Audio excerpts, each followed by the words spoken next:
오늘부로 선거대책위원회를 해산하겠습니다. 우리나라 대통령 선거 사상 초유의 일이 윤석열 후보가 대통령이 되면 나라를 어떻게 해야 되겠다고는 그런 비전이 보이지 않으니까 해내고 있는 거예요. 대통령 후보로서 기본이 돼 있지 않다 평가를 이준석 대표를 내가 무슨 감싼다는 이딴 소리를 또 고비고비마다 윤 후보가 잘못된 판단과 독단적 언행을 드러내면서 지지율이 하락했고 잘 보이려 경력을 부풀리고 잘못 적은 것도 있었습니다. 대국민 사과가 아니라 대남편 사과라는 비판이 전체적으로 허위 경력은 아니고 정작 자신의 부인에 대해서는 한없이 너그러운 제가 이런 사람하고 뭐 토론을 해야 되겠습니까? 정말 가짜않습니다. 또 자신이 없어서 토론을 피하는 것 아니냐 의심마저 불러일으키는 무차한 변명으로밖에 이 무식한 이 삼류 바보들을 데려다가 정치를 해서 나라 경제 망쳐놓고 외교 안보 뭐 전부 망쳐놓고 다른 건 모르겠지만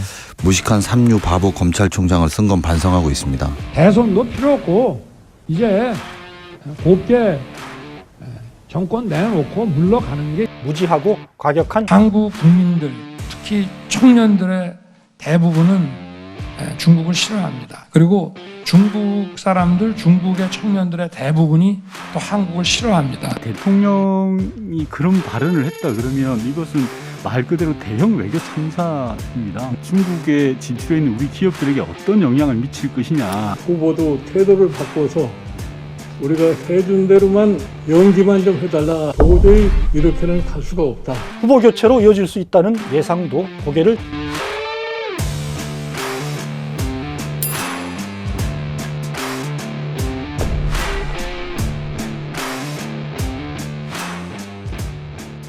안녕하세요. 논설의 손원재입니다. 우리나라 대통령 선거 사상 초유의 일이 벌어졌습니다. 대선을 불과 2달 앞두고 제1야당의 선거대책위원회 전체가 일거에 해산하는 사태가 벌어진 겁니다. 대선 후보가 직할하는 선거대책본부 체제로 남은 대선을 치르겠다라는 건데요. 도대체 왜 이러는 걸까요? 그 사이에 무슨 일이 있었던 걸까요?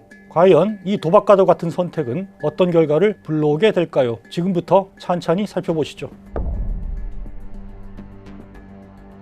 국민의힘 선대위 해산이 발표된 건 지난 5일이었습니다. 전날 오후부터 여의도 정가에서 김종인 축출설이 나돌기 시작했고 급기야 이날 오전 오늘부로 선거대책위원회를 해산하겠습니다. 윤 후보 발표 직전 김종인 총괄선대위원장도 사퇴 뜻을 밝힙니다. 아니 내가 뜻이 안 맞으면 헤어질 수밖에 없다고 얘기했는데 사실 김종인 위원장은 전날까지 선대위 전면 개편을 강하게 요구했던 당사자입니다. 그 내용은 자신을 중심으로 방만한 선대위를 슬림화하고 윤 후보의 돌출 행동이 나오지 않도록 강하게 통제하겠다. 윤 후보는 선대위가 하라는 대로 연기만 해달라 이런 주장까지 했습니다. 이 후보도 태도를 바꿔서 우리가 해준 대로만 연기만 좀 해달라 이렇게 부탁을 했습니다. 선대위에서 해주는 대로 연기만 잘할 것 같으면은 선거는 승리를 할 수 있다고 저는. 그 결과 전날 김 위원장을 뺀 상임 공동선대위원장단 전원이 사퇴 뜻을 밝히면서 선대위 지도부에는 김 위원장만 남은 상황이었습니다. 그런데 불과 몇 시간 만에 윤 후보가 선대위 자체를 해산하는 결정을 내린 겁니다. 선대위가 사라지면 당연히 총괄선대위원장 직위도 사라지게 됩니다. 자동 해촉이죠. 김 위원장으로서는 윤 후보에 의해 자신이 경질되는 것처럼 보이는 건 치욕적이라고 생각했을 겁니다. 윤 후보 발표 직전 사퇴하겠다고 한 건 자존심을 지키기 위한 노종객의 마지막 몸짓 아니었을까 싶습니다. 이렇다 보니 김 위원장의 마지막 작별사가 아름다울 리 없습니다. 사퇴 의사를 밝힌 5일 그는 기자들과 만나 이런 말을 합니다. 내가 무슨 목적으로 해서 굳었다는 거지. 그 정도의 소위 정치적 판단 능력이면은 더 이상 나하고 뜻을 같이 할 수가 없죠. 이날 이른바 윤핵관으로 불리던 권성동 사무총장과 윤한홍 의원도 당직과 선대위직을 사퇴했는데요. 이걸 어떻게 보느냐는 기자 질문에도 잔뜩 각을 세운 답을 내놓습니다. 그 사람이 그만두고 안 그만두고 나는 별 관심이 없어요. 윤석열 후보가 대통령이 되면 나라를 어떻게 해야 되겠다고는 그런 비전이 보이지 않으니까 지금까지 이렇게 해내고 있는 거예요. 여기서 주목할 부분은 윤 후보에 대해 대통령이 되면 나라를 어떻게 해야 되겠다는 그런 비전이 보이지 않는다 이렇게 말한 대목입니다. 사실상 윤 후보에 대해 대통령 후보로서 기본이 돼 있지 않다 평가를 내린 겁니다. 심지어 윤 후보를 윤 씨라고 지칭했다가 이준석 대표를 내가 무슨 감싼다는 이딴 소리를 또 그 윤석열 주변 사람들이 한 것 같은. 애초 김 위원장은 지난해 2월 당시 검찰총장이던 윤 후보에 대해 별의 순간이 왔다 잔뜩 추켜 세운 바 있습니다. 내가 보기엔 별의 순간이 지금 좀 보일 거예요 아마. 이후 윤 후보가 검찰총장직을 걷어차고 정치에 입문한 뒤 경선을 치르는 과정에서도 고비고비마다 윤 후보에 대한 지원을 아끼지 않았습니다. 그러나 결국 윤 후보에 의해 내쳐지는 씁쓸한 결말을 맞게 된 겁니다. 김 위원장과 윤 후보가 이런 파국을 맞은 건 내부 권력 다툼의 결과라고 볼 수밖에 없습니다. 김 위원장은 여의도 차르라고 불릴 정도로 이른바 그립이 강한 사람입니다. 자신이 생각하는 방향대로 윤 후보가 움직여야 대선을 이길 수 있다 생각이 확고했습니다. 반면 윤 후보는 반문 세력의 높은 정권교체 여론을 등에 업은 자신을 중심으로 선거를 치러야 승리할 수 있다 생각했습니다. 자신을 통제하려고 드는 김 위원장보다 자신을 떠받드는 이른바 윤핵관들의 충성 경쟁에 마음이 더 쏠릴 수밖에 없었습니다. 윤 후보가 국민의힘 후보가 되고 컨벤션 효과로 40%를 오르내리는 높은 지지율을 구가할 때는 김 위원장의 선대위 영입을 망설였습니다. 그러다가 이준석 대표의 첫 번째 자명 등으로 지지율이 출렁이자 그제서야 김 위원장을 총괄선대위원장으로 영입했는데요. 이번에는 끝내 연기만 해달라는 김 위원장의 제안을 물리치고 후보가 직접 선거대책본부를 지휘하는 방식을 택했습니다.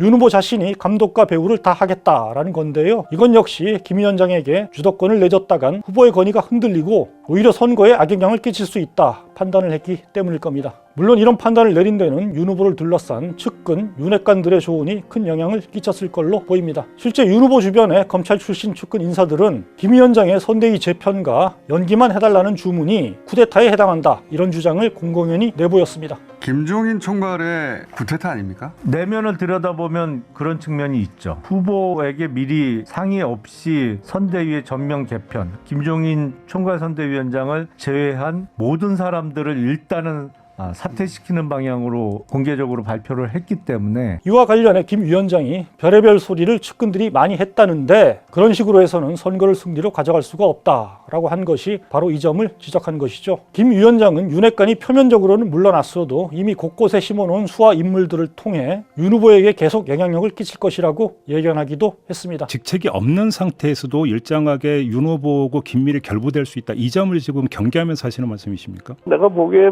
밖에 있다고 그래서 영향력이 없어진 건 아니라고 난 생각을 해요. 후보의 측근에 있는 사람들은 내가 굉장히 불편한 사람들이야. 내가 뭐 구태타를 했느니 무슨 밑다 소리 한 거 아니야. 그런 소리를 들어가면서까지 내가 도와줄 용의는 전혀 없어요. 사설이라고 방관하는 수밖에 없는 거죠. 이번 사태 전개 과정에서 윤 후보가 가장 분노한 대목이 김 위원장의 연기만 해달라 이런 발언이었다는 점도 두 사람의 결별이 결국 주도권을 둔 권력 다툼 때문이었다 말해줍니다. 지금까지 김종인과 윤석열 두 사람의 결별 과정과 이유에 대해 살펴봤는데요. 그렇다면 정권교체라는 공통의 목표를 위해 진통 끝에 손을 잡았던 두 사람이 주도권 다툼을 벌이다가 냉랭하게 돌아서게 되기까지 주된 책임은 과연 누구에게 있다고 봐야 할까요?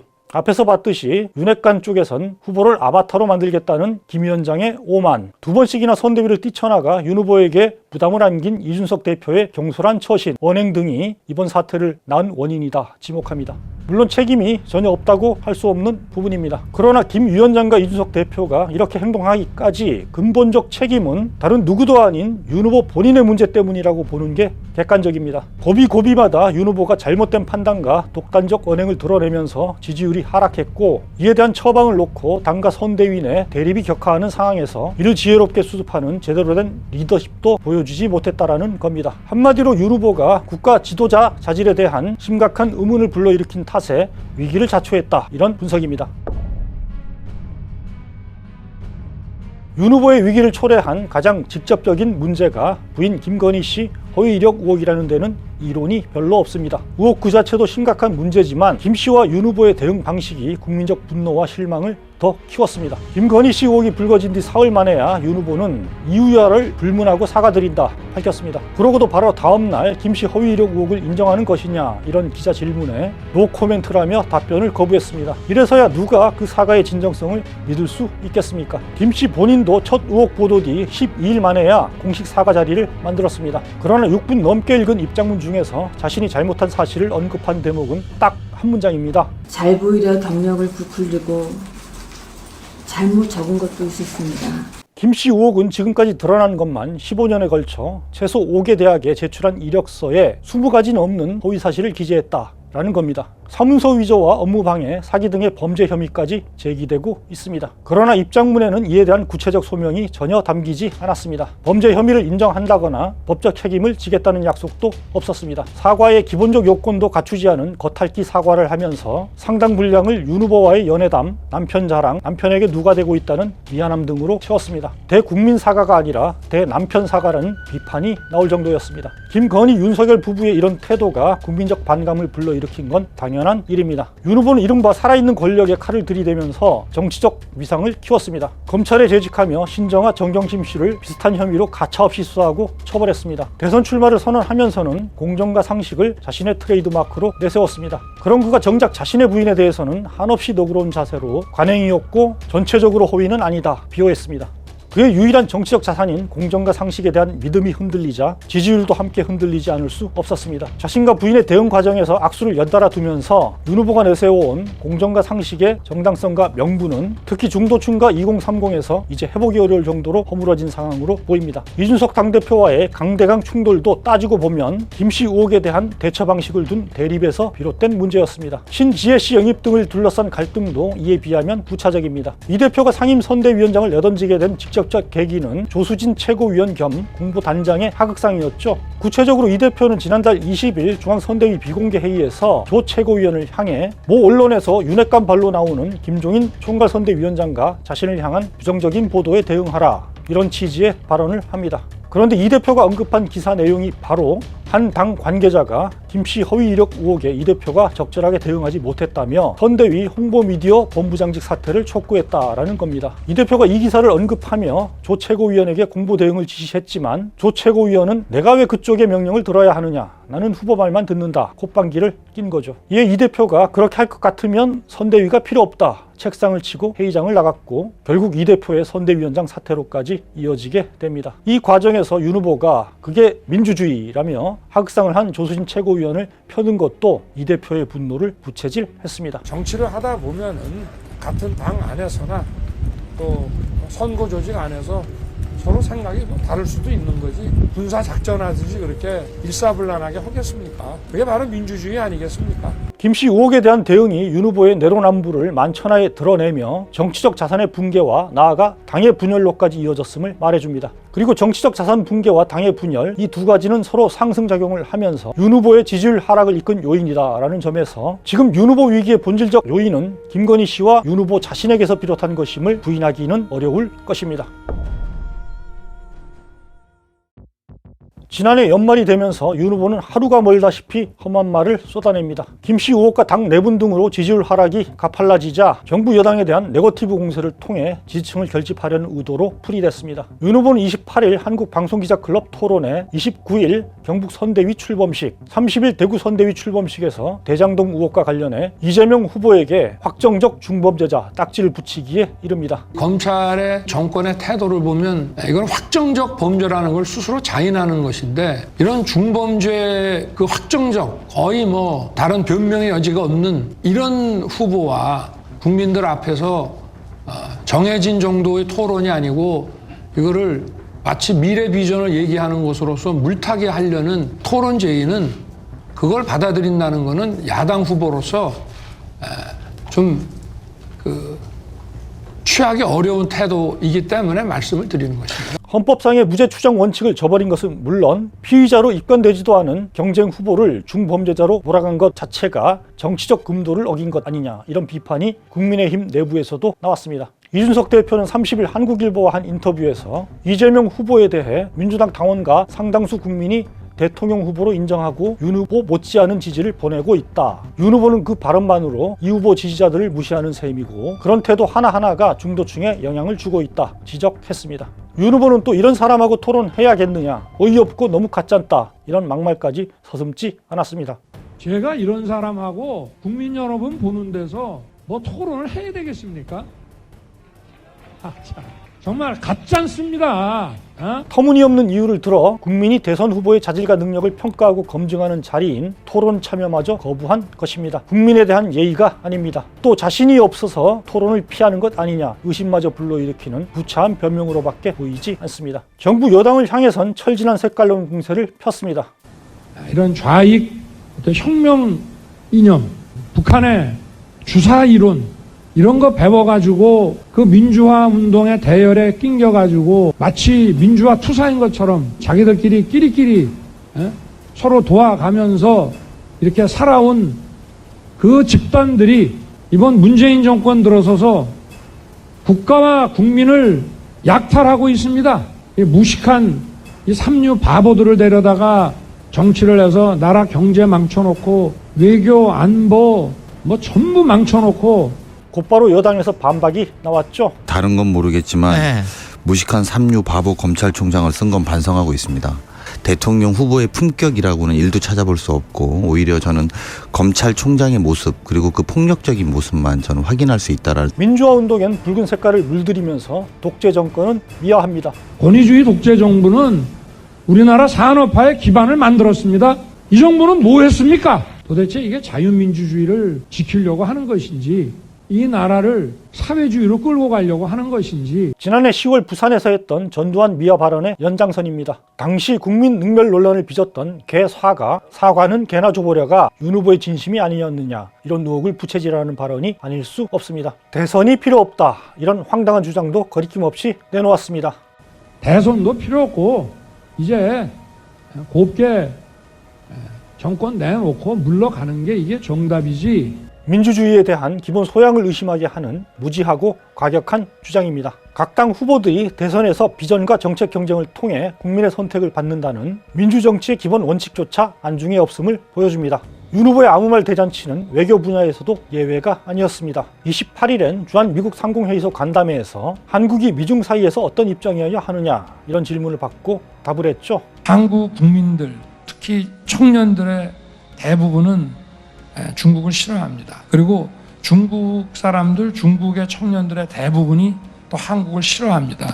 특히 이 정부에 들어서서 이렇게 중국 편향적인 정책을 쓰고 미중 간의 중간자 역할을 한다고 했습니다만 그 결과는 결국 관계가 나쁜 것으로 끝났습니다. 도무지 한 나라를 이끌어 보겠다는 유력 대선 후보의 입에서 나온 말이다라고는 믿어지지 않습니다. 박근혜 정부의 사드 배치와 중국의 한한령 맞대응 등으로 한중 간의 비호감이 커진 것은 사실입니다. 그러나 이걸 유력 대선 후보가 공개적인 자리에서 거칠게 얘기하는 건 너무도 부적절한 일이 아닐 수 없습니다. 이런 말을 유력 정치인이 입 밖에 내는 순간 한중 양국의 갈등은 더욱 에스컬레이트 될 수밖에 없습니다.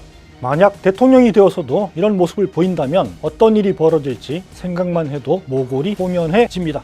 대통령이 그런 발언을 했다 그러면 이것은 말 그대로 대형 외교 참사입니다. 쉽게 말해서 외교의 기본을 잘 모르시는 건 아닌가 싶어요. 대통령의 말 한마디가 얼마나 중요한지 아다르고 어다르거든요. 윤석열 후보의 발언이 중국에 진출해 있는 우리 기업들에게 어떤 영향을 미칠 것이냐. 윤석열 후보야 모르고 연못에 자기는 모르고 돌멩이 하나 던졌다고 치더라도 그 돌멩이에 맞는 개구리 생각은 해보셔야 되는 거예요. 윤 후보는 국가 지도자를 꿈꾼다면 정제된 발언을 하는 것부터 배워야만 할 겁니다. 윤 후보는 아마도 지지층 결집을 노리고 이런 가격한 주장을 쏟아낸 것 같은데 그러나 결과는 정반대로 돌아왔습니다. 윤 후보가 과연 민주주의 국가의 최고 지도자가 될 자질을 갖고 있느냐 이런 의문에 불을 붙인 겁니다. 지지율이 떨어지니까 평정심을 잃고 극단적인 언사를 구사하는 후보에게 국정을 믿고 맡길 수 있겠느냐 불안감이 커졌습니다. 이에 앞서 경제 관련 유튜브 채널인 3프로TV에 출연한 것도 윤 후보의 국정 능력에 대한 회의론을 불러일으켰습니다. 윤 후보는 구체적인 경제 현안에 대한 몰리에만 드러내면서 실물 경제와 정책에 대해 식견과 이해도를 보여준 이재명 후보와 극명한 대비를 이뤘습니다. 윤 후보의 실력과 자질에 대한 의문이 커진 상황에서 이뤄진 신년 여론조사 결과는 윤 후보가 직면한 위기의 본질을 일깨워 줍니다. 올해 시작과 함께 쏟아진 각종 대선 여론조사들은 예외 없이 이재명 후보의 지지율 소폭 상승과 윤 후보의 지지율 급락을 보여주고 있습니다. 또 윤 후보에게서 떨어져 나간 표 일부가 안철수 국민의당 후보에게 옮겨가면서 안 후보의 지지율이 처음으로 두 자릿수에 다가간 것으로 나타나고 있습니다. 특히 후보의 국정 역량과 호감도를 비교한 한국일보 신년 여론조사 결과가 눈길을 끌었는데요. 이 조사에서 이 후보의 국정 역량에 대해서는 응답자의 과반이 충분하다라고 답을 했습니다. 반면 윤 후보의 국정 역량에 대해서는 부족하다는 응답이 69.8%였고 충분하다는 27.4%에 그쳤습니다. 또 후보에 대한 느낌을 물은 조사 결과를 보면 비호감도를 나타내는 느낌이 나빠지고 있다라는 응답은 윤 후보 50.4, 이 후보 33.8%였습니다. 윤 후보의 비호감도가 이 후보보다 16.6%포인트나 높게 나타난 겁니다. 이런 위기 상황을 타개하기 위한 방법으로 김종인 위원장이 들고 나온 것이 바로 선대위 전면 개편이었습니다. 김 위원장 중심으로 선대위를 재구성해 윤 후보의 메시지와 일정까지 김 위원장이 꽉 틀어지고 관리해 나가겠다라는 구상이었죠. 그래야 윤 후보의 막말로 인한 더 이상의 실점을 막고 정책 비전 제시를 통해 지지율 반등을 도모할 수 있다 본 것입니다.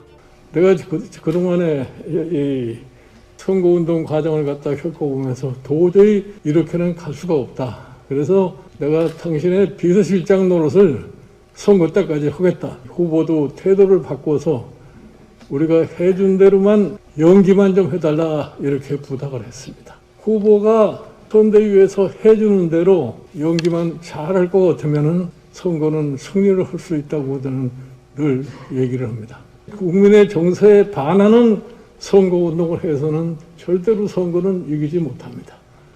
후보가 자기 의견이 있다 하더라도 이것이 국민의 정서에 맞지 않는다 하면은 그런 말은 해서는 절대로 안 됩니다. 김 위원장은 이날 기자들과 만나 연기만 해달라는 말은 가급적 실수를 하지 않기 위한 것이라며 그동안 후보가 말실수를 해서 바로 잡으려면 별 수가 없다 설명했습니다. 그러나 김 위원장이 던진 이 마지막 승부수도 오일 윤 후보의 거부로 결국 물거품이 됐습니다. 오히려 김 위원장마저 밀어내고 윤 후보 직할에 선대본부가 들어서면서 윤 후보는 이제 누구 눈치도 볼 이유가 없게 됐습니다. 이 때문에 일부에선 윤 후보가 정책 중심의 메시지로 중도층을 겨냥하기보다 계속 강경한 발언으로 강성 지지층 결집에 나서지 않겠느냐 전망이 나옵니다. 그러나 이럴 경우 중도층 이탈이 가속화하면서 이미 선대위 재편 과정에서 심각한 손상을 입은 윤 후보의 정치적 리더십에 대한 회의론이 증폭될 가능성도 배제할 수 없습니다. 현재로선 김 위원장과 절연한 윤 후보가 통상적인 선거운동을 통해 위기를 벗어날 수 있을지가 불확실합니다. 그러다 보니 정치권에선 윤 후보와 국민의힘이 결국에는 안철수 후보와의 단일화를 통해 활로를 모색하지 않겠느냐 관측이 확산되고 있습니다. 한편으로는 윤 후보가 지지율 하락을 신속히 저지하고 반등 계기를 찾지 못할 경우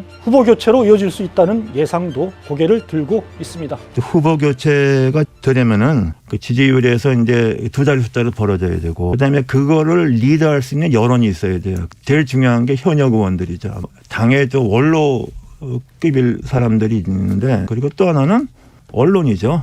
조중동이 네. 이제는 안 되겠다 그러고 바꿔야 된다고 이렇게 같이 밀고 나오면은 네. 윤석열이 어떻게 당합니까? 뭐. 현역 의원, 당의 이제 중진, 과거의 원로, 언론 네. 그 세 가지가 의견 일치를 보면은 난 가능하다고 봐요. 아, 그래요? 불과 2달 전만 해도 이재명 후보를 오차범위 밖에서 앞서면서 지지율 1위를 구가하던 윤 후보로선 후보 교체가 거론되는 지금의 상황에 격세지감을 느끼지 않을 수 없을 겁니다. 그러나 이 모든 게 윤 후보의 자업자득입니다. 부인 리스크에 제대로 대처하지 못해 자신의 유일한 정치적 자산을 날린 것도 각종 막말과 실언으로 자질 논란을 일으킨 것도 김종인을 일거에 내친 것도 윤 후보 자신이기 때문입니다. 김 위원장은 윤 후보가 자신을 배제하기로 한 기류가 분명해진 4일 저녁 금태섭, 정태근 전 의원 등 측근들과 함께 만찬을 했는데요. 이 자리에서 국군이 다 했다, 한탄했다고 합니다. 자신을 내친 윤 후보의 대선 승리가 어려워졌다라는 인식을 표현하는 것으로 보입니다. 그러나 이걸 국군이 다 했다가 아니라 국군이 작용했다라고 보는 것 또한 가능하다고 생각합니다. 유력 대선 후보의 자질과 실력이 이제나마 국민 앞에 실체를 드러내고 평가받는 것은 국가 전체로선 바람직한 일이기 때문입니다. 이를 통해 자질과 실력이 부족한 후보가 이를 들키지 않은 채 대통령이 됐을 때 국가와 국민이 감당해야 할 엄청난 위험을 미연에 방지할 수 있다면 이보다 큰 국운이 있을 수 없을 겁니다. 자, 2달여 남은 대선 가도엔 또 어떤 일들이 펼쳐질까요? 국운은 계속 발휘될 수 있을까요? 논설에서 함께 계속 주시하도록 하겠습니다.